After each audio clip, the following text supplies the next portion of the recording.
सबसे पहले अखंडानंद गिरी जी महाराज की इस पावन धरा पे को मेरा नमन है। श्रद्धेय गुरु जी बीवी चौहान जी जो हमारे ANDS के जनक हैं, उनके चरणों में मेरा बार बार प्रणाम। मेरे जीवन में मिली मुझे दूसरी माँ आनंदी माँ के चरणों में मेरा बार बार प्रणाम। मेरे बड़े भाई सुरेश मलिक जी को प्रणाम। ANDS की धरोहर पांडा जी को के चरणों में मेरा प्रणाम। और सभी साधक जो इस ANDS की ट्रेन में बैठने आए हैं, कुछ बैठ चुके हैं, जो सफर कर रहे हैं, सभी को मेरा प्रणाम।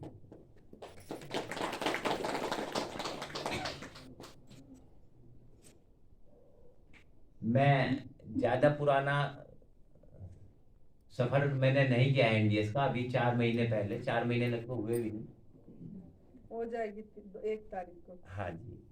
तो मेरा सफर अभी 4 महीने पहले ही हुआ है ANDS की ट्रेन में।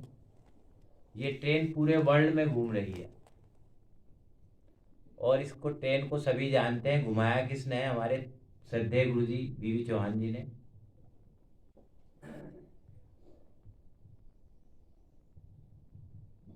दिसंबर माह में मुझे प्रॉब्लम शुरू हुई।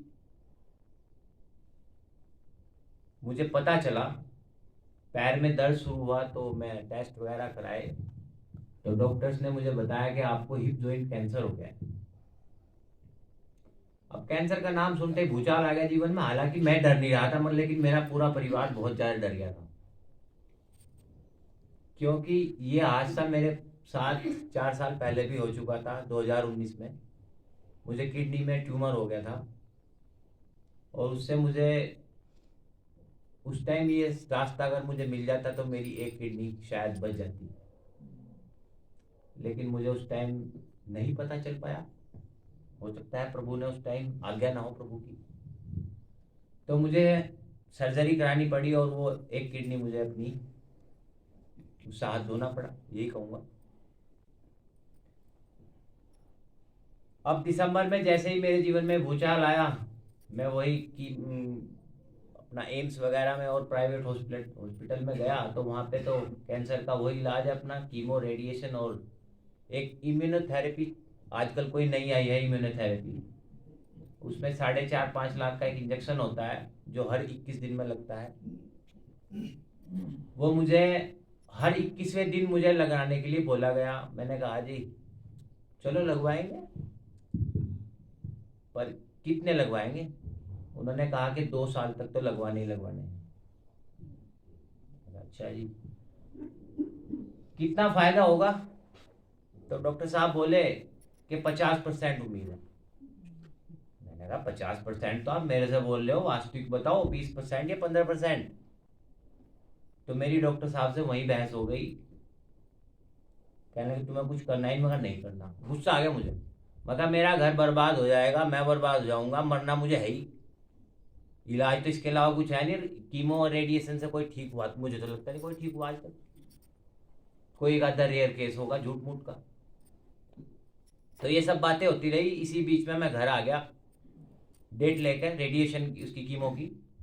और घर पे जैसे ही आया तो मैंने सभी को बोल दिया भाई मुझे कुछ बताओ, इसमें जाने का मेरा मन है नहीं। तो मुझे भाई साहब की वीडियो उस पर यूट्यूब पे दिखाई दी, जिसमें वो 4th स्टेज कैंसर से ठीक हुए थे। वो वीडियो देखते ही मेरा जो है मनोबल बढ़ा कुछ, और मैं बार बार, कम से कम 50 बार भाई मैंने साहब वो। का नाम भी बता दे, यूट्यूब में जाएगी वीडियो। सुरेश मलिक जी, मेरे बड़े भाई जो 4th स्टेज कैंसर से ठीक हुए हैं, उनकी वीडियो मैंने देखी।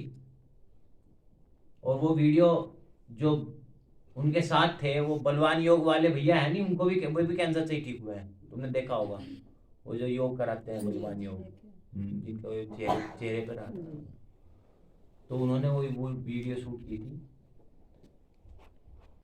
तो मैंने वो वीडियो 50 बार देखी और मेरे जहन में वो वीडियो घूमती रही। मैंने सबको भेज दी, अपने रिश्तेदारों को, दोस्तों को, सबको भेज दी, पर किसी ने वो वीडियो देखी नहीं। लेकिन वो मेरे वीडियो दिमाग में घूमनी शुरू हो गई। उधर घर वालों का दबाव के डॉक्टर के यहाँ जाओ, डेट आ गई कीमो की। अब भैया हम तो घर से तो निकल लिए, हॉस्पिटल नहीं पहुंचे और अपना कहीं दोस्त के पास इधर उधर रहे। हमने निर्जला किया, शाम को जाके माता जी से जूस बनवाया पत्नी से और वो पी लिया, फिर सो गए। तो ये प्रोग्राम चलता रहा 6 दिन। कराया मैंने कुछ नहीं, हॉस्पिटल रोज जाता था, दोस्त के रूम पे जाके सो जाता था क्योंकि दिमाग में चल रहा था एनडीएस एनडीएस एनडीएस। इसी बीच में माता जी की लगभग 100 वीडियो देख ली होंगी, गुरु जी की तो पता नहीं कितनी देखी होंगी। जितने भी साधकों के एक्सपीरियंस पड़े रहा मैं वो देखता रहा क्योंकि मेरे दिमाग में तो घुस चुका था। तो ये सब होते होते भाई साहब से मैंने फिर फोन पे बात की। उन्होंने कहा भाई बहुत ठंड है और आपको दिक्कत हो जाएगी, क्योंकि जनवरी की बात थी। मैंने कहा भाई साहब ठंड कितनी भी हो मैं तो आऊँगा। रिक्वेस्ट की तो खैर वो मान गए और माता जी को और भाई साहब को शायद 5 जनवरी को जाना था उड़ीसा। 4 जनवरी इधर पहुंचे थे। हाँ, आपको 5 में जाना था तो मैं 4 जनवरी की शाम को यहाँ पहुंचा था। हालत ये थी मेरी कि मैं अपने पैर से चल नहीं पा रहा था। तो वो भी ले आना चाहिए था स्टैंड दिखाने को। 4 पैरों का वो स्टैंड था मेरा और उस पर मैं लटक के चलता था। और टॉयलेट भी जाना मुझे बहुत, मतलब रूम के पास ही टॉयलेट था, उसमें मुझे जाने में बहुत दिक्कत होती थी। टॉयलेट पे बैठने में बहुत दिक्कत होती थी क्योंकि ये हिप वाला तो पूरा प्रेशर इसको होता है, नीचे भी नहीं बैठ पाते। नीचे भी नहीं बैठ पाता था। तो ये स्थिति थी, बड़ी मुश्किल से जिन्ना विन्ना चढ़ के यहाँ पहुंचा। आते ही मैं रूम में धड़ाम हो गया तो भाई साहब भी फिर मेरे से मिलने आए थे शाम को। और मैं अपने साथ अपने मेरे बहनों ही है वही गाड़ी चला के लाए थे, क्योंकि गाड़ी वाड़ी तो मेरे से चलनी बंद हो चुकी थी। मैं अधिकतर लेटा ही रहता था खाट पर। तो 4 जनवरी को जब मैं यहाँ आया था, 5 जनवरी से मेरा एक्चुअल सफर शुरू हुआ था एनडीएस का। घर पर तो मैंने जैसे भी किया, मतलब वीडियो वगैरह देख के मैं कर ही रहा था, लेकिन एक्चुअल सफर मेरा यहाँ से शुरू हुआ।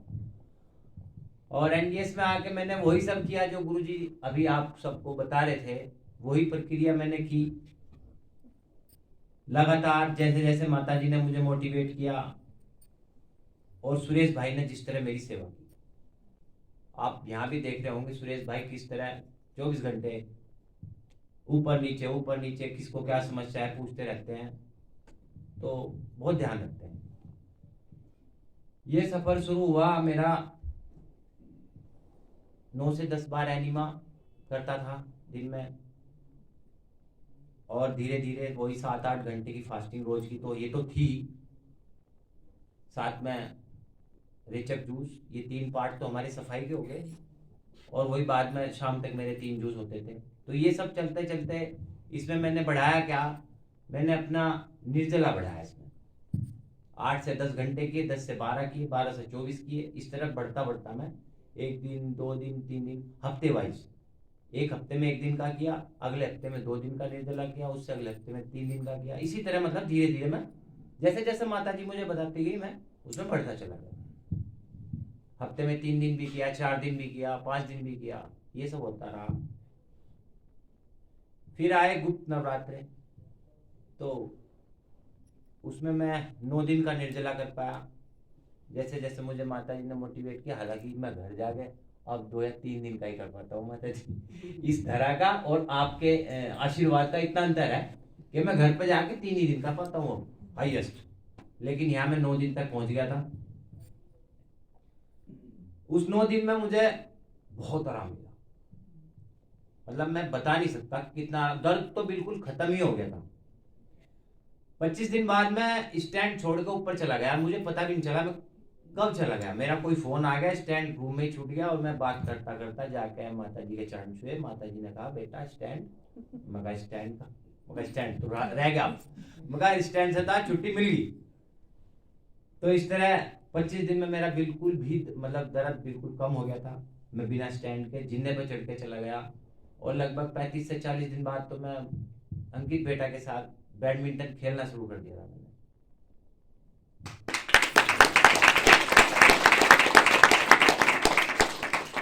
क्योंकि बैडमिंटन का मैं प्लेयर हूँ और मैं सोच रहा था कि मैं कैसे खेल पाऊंगा, क्योंकि बिना खेले मेरे पे कभी रहा ही नहीं गया।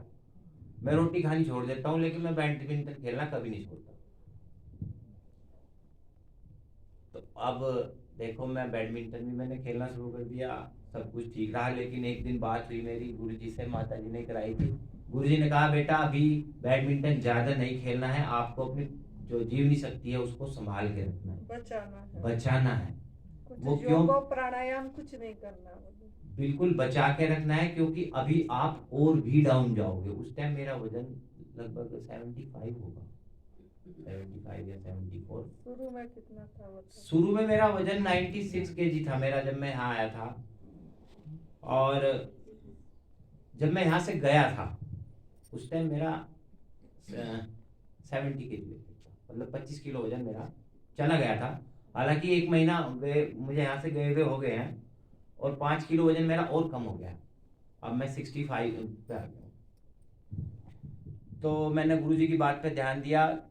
मैंने उस दिन के बाद खेलना बंद कर दिया, क्योंकि ये भी जरूरी था कि मुझे अभी कहीं ना कहीं लास्ट तक पहुंचना है, इसमें बिल्कुल ही खत्म करना है। हालांकि हो चुका है, लेकिन जब उन्होंने कहा है तो मुझे उनकी बात माननी पड़ेगी। तो इसी तरह सफर शुरू होता गया और मैं आगे बढ़ता गया। माता जी मुझे बताती रही। इसमें मुझे सबसे ज्यादा जो लाभ मिला है वो निर्जला तो है ही, वो तो निर्जला भी है। और 70 आपका दिन में कितना निर्जला करे, कितना जूस पे रहे? मैं यहाँ 70 दिन रहा और इन 70 दिन में मैंने 34 दिन का निर्जला किया और 36 दिन में रसाहार पे रहा। अभी तक क्या कर रहे हो? और अभी तक भी मैं दिन में हफ्ते में 2 निर्जला करता हूँ। 2 या 1 बार 3 हुआ है, उससे ज़्यादा नहीं हो पाया मेरे से, क्योंकि वहाँ पे काम भी होता है। मैं टीचर हूँ तो मुझे स्कूल में भी अपनी सेवाएं देनी होती है, तो थोड़ा सा फर्क तो इस बात का पड़ता ही है। वहाँ भी मैं हफ्ते में 2 या 3 निर्जला करता हूँ। और बाकी दिन मैं रसाहार पे ही रहता हूँ और 3 ही जूस लेता हूँ दिन में। और मैंने अब तक कुछ खाया भी नहीं है आज मुँह से। 2 बार बस वो खाए हैं तरबूज। 1 बार घर खाए थे, 1 बार परसों माता जी के सामने ही खाया था। तो मुँह से चबा के मैं अभी कुछ नहीं ले रहा हूँ। वैसे तरबूज तो पानी ही है, उसमें ज़्यादा कुछ तो होता नहीं है। तो ये सारी मेरी दिनचर्या उसी दिन चली आ रही है। इसमें जो मुझे एक और कारण है जिससे मुझे बहुत फ़ायदा मिला, वो मैं सब कैंसर पेशेंट को बताना चाहूँगा और उनसे विनती भी करना चाहूँगा कि आप मेडिकल लाइन में जाके कीमो रेडिएशन ना कराएं। ये मेरी पर्सनल आपसे विनती है, मैं कोई वो स्टेटमेंट नहीं दे रहा। क्योंकि अगर वो कराएंगे तो फिर एनडीएस में आके आपको बहुत लेट रिजल्ट मिलेंगे, बहुत लेट मिलेंगे। आप ऑपरेशन करे थे जब, तब केमो रेडिएशन तो नहीं कराए थे ना? मैंने तब भी कीमो रेडिएशन नहीं कराया था, जो डॉक्टर ने जरूरत भी नहीं समझी थी, क्योंकि वो पूरी किडनी में ट्यूमर था, किडनी पूरी निकल गई थी। उसके बाद जो बायोप्सी हुई थी उसमें सब नॉर्मल था मामला, तो उस टाइम मुझे जरूरत नहीं पड़ी थी। तो मेरी ये आपसे विनती है कि आप कीमो रेडिएशन ना करा के डायरेक्ट ही एनडीएस को अगर किसी को समझाओगे या अपनाओगे तो आपको बहुत जल्दी फ़ायदा लगेगा। मैं 70 दिन में ठीक हुआ, तो अगर आप कीमो रेडिएशन कराएंगे तो लगभग 200-250 दिन में आपको जाकर ठीक होना पड़ेगा। बहुत ज़्यादा मेहनत करनी पड़ेगी, क्योंकि कीमो रेडिएशन से भी आपके शरीर में गंदगी ही भरेगी। जो दवाइयाँ लेंगे वो भी आपको गंदगी करेंगे और उस गंदगी को निकालने में आपको बहुत समय लगेगा। तो मैं तो यही चाहूँगा कि जैसे मैं इससे जीता हूँ, मेरे संपर्क में आने वाले सभी साथी या जो आपके संपर्क में आए, ये आपकी भी ड्यूटी है जी, सभी को एनडीएस के बारे में बताओ और लोगों को मोटिवेट करो, क्योंकि ये बीमारी हमारे घरों में बहुत ज़्यादा फैलती जा रही और बहुत कॉस्टली पड़ती है। घर बर्बाद हो रहे हैं, शरीर तो बर्बाद हो ही रहे हैं, घर भी बर्बाद हो रहे हैं, क्योंकि हर किसी के पास इतना पैसा नहीं होता। और पैसा भी किसी के पास कितना भी हो, जब इलाज नहीं है उधर तो पैसा ही क्या कर लेगा। मैं मान लिया 2 करोड़ लगा के मैं ठीक थोड़े ही ना हो रहा था, बाकी उसमें 10 या % उम्मीद थी। वो तो डॉक्टर मुझे सिर्फ इसलिए कह रहा था कि ये उसको कमीशन आएगा ना उस इंजेक्शन से। वो जो 4.5 लाख का इंजेक्शन 20 दिन में मुझे लगता, उसका कम से कम 1.5 लाख कमीशन उसके पास आता, तो वो तो सबको बताएंगे। तो थोड़ी सी जिम्मेदारी आपकी भी है कि आप भी सब लोगों को इस तरह बताएं। और एक काम और करना पड़ेगा, जो मैंने तो किया और सुरेश भाई ने भी किया, इस बीमारी से या किसी भी बीमारी से आपको दुश्मनी करनी पड़ेगी। आपको ये सोचना पड़ेगा कि हमें इसे मारना है, और मारने का तरीका आपको माताजी और गुरुजी बता ही रहे हैं। तो बीमारी तो आपकी वो रहेगी नहीं, लेकिन उसके लिए आपको उससे दुश्मनी करनी पड़ेगी, और वो आप ही कर सकते हैं। आपके घर वाले, आपके मित्र करेंगे तो उससे कुछ नहीं होने वाला। तब सेवा सुमिरन, तपस्या करेंगे, सुमिरन करेंगे, लेकिन इसके साथ साथ आपको सेवा भी करनी होगी। मैं जिस दिन यहाँ आया था उसके हफ्ते 10 दिन बाद ही मैंने अपने दोस्तों को बताना शुरू कर दिया था। एक व्हाट्सएप ग्रुप बना के उसमें माता जी की और गुरु जी की इन सब की वीडियो उसमें डालनी शुरू कर दी थी। 300-400 लोगों का ग्रुप बनाया था। उसमें से 10-15 लोग मेरे से रोज पूछते थे ये है क्या। तो मैंने अपनी सेवा शुरू कर दी। जिस दिन मुझे पता चला कि हमने गलत आहार के कारण हमारे शरीर में बीमारी आई है, तो वो गलत आहार क्या था? दूध, जो गुरुजी ने अभी समझाया था। जिस दिन मैं और मेरी पत्नी के दिमाग में बात आ गई कि हमने आज तक इतना गलत आहार किया है, हमने उसी दिन अपने फ़ोन किया घर पर जिस परिवार वालों को। मैं कहा भाई ये जो मेरे घर पे पशु हैं, क्योंकि मैं किसान परिवार से हूँ, इनको बेच दो। तो हमने 2 गाय तो दान में दे दी पंडित जी को, और 2 भैंसें थी, वो हमने जो भी औने पौने दाम किसी ने दिए, मगर ले जाओ भैया, अब हमारे किसी काम की है नहीं। तो इस तरह तो आपको आगे बढ़ना पड़ेगा, त्याग तो करना पड़ेगा। त्याग और तपस्या, सेवा, सुमिरन, ये सब तो आपको करना पड़ेगा अगर आपको मंजिल पानी है। हाँ, अगर ये देखते रहे कि इसमें रास्ते ढूंढते रहे, क्या शाम को खा सकते हैं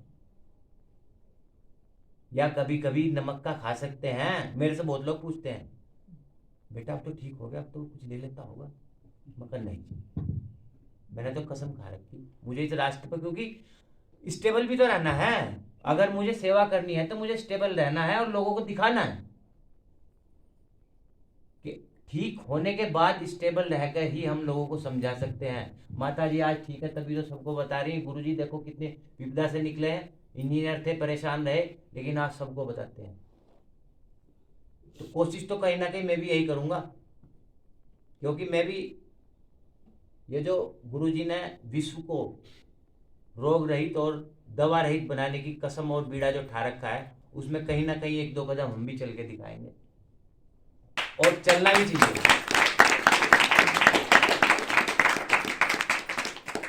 आज गुरुजी के 18-19 देशों में फॉलोवर्स हैं, करोड़ों के फॉलोवर्स हैं, 20 करोड़ के आसपास इनके फॉलोवर्स हैं। तो इसमें हम सभी तो सहयोग करेंगे तभी तो बढ़ेंगे। ये अकेले गुरुजी की जिम्मेदारी थोड़ी है, अकेले माता जी की जिम्मेदारी थोड़ी है, अकेले पांड्या जी की जिम्मेदारी थोड़ी ना है। फायदा जैसा मुझे हुआ मैंने बताना शुरू कर दिया, आपको भी 100% होगा। लेकिन ये नहीं है आजकल की क्या लोगों की सोच क्या है, मुझे जो मिल गया किसी को पता ना चले, है ना।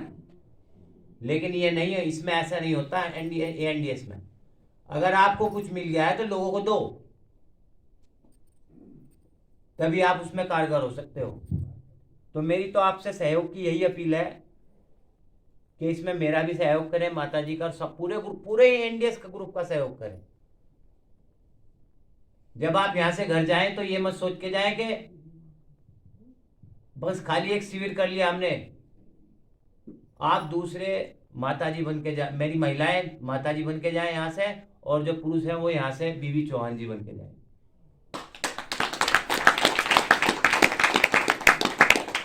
खाली शरीर को ठीक करना ही हमारा उद्देश्य नहीं है, इस देश को, इस दुनिया को ठीक करना है। नहीं तो ये जो पूरी एक स्कैम चल रहा है ना मेडिकल लाइन का, समझ रहे होंगे आप, किस किस तरह हमें बताया जाता है कितना खतरनाक बीमारी हो गई और इसमें आपको ऐसे हो जाएगा, आपको ऐसे हो जाएगा। यहाँ तक सिर्फ खाली पानी के एनिमा करने से सारी बीमारी दूर हो रही। 100 रुपए का ही तो आता है, 120 रुपए का जी।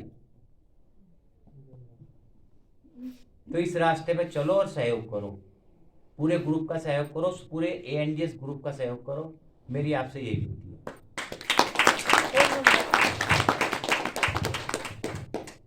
मेरा फोन नंबर, मेरा नाम सचिन राठी है और मेरा फोन नंबर आप नोट करना चाहें तो नोट कर लें।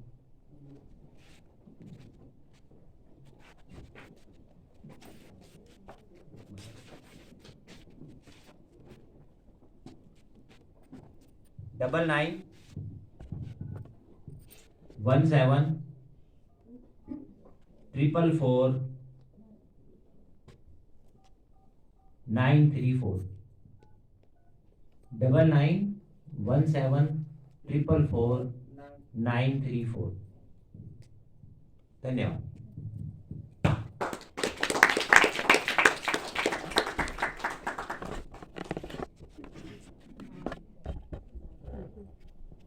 आज